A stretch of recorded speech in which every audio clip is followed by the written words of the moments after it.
আজকে তোমাদেরকে খোঁজ দেবো বহরমপুরে 100 টাকায় স্পেশাল ভেজ থালি, তাও আবার পুরো বাড়ির রান্নার মতো। বাড়ির রান্নার মতো কথাটা ইউজ করলাম তার কারণ এই রেস্টুরেন্টে কোনো রকম পাম তেল ইউজ করা হয় না, সম্পূর্ণ ব্র্যান্ডেড সর্ষের তেল ও সাদা তেল ইউজ করা হয় রান্নার জন্য।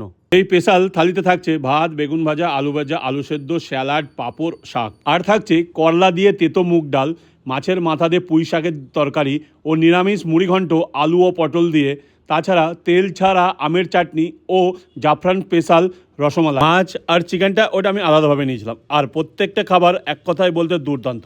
আর রসমালাইটা তো জবাব নাই, এক্সট্রা আলাদাভাবে 1 প্লেট রসমালাই আমি এখান থেকে নিয়েছিলাম। এই বাঙালি খাবারের স্বাদ নিতে হলে আসতে হবে এই জাফরান রেস্টুরেন্টে। ডেলি বেসিসে প্রত্যেকদিন তরকারি চেঞ্জ হতে থাকে, আর এই থালির টাইমিং দুপুরে 12টার পর থেকেই। এখানে কি করে আসবেন? বহরমপুর পাসপোর্ট অফিসের ঠিক একটু পাশেই, আর মারুতি সুজুকি শোরুমের ঠিক অপোজিটেই এই রেস্টুরেন্টটি আছে।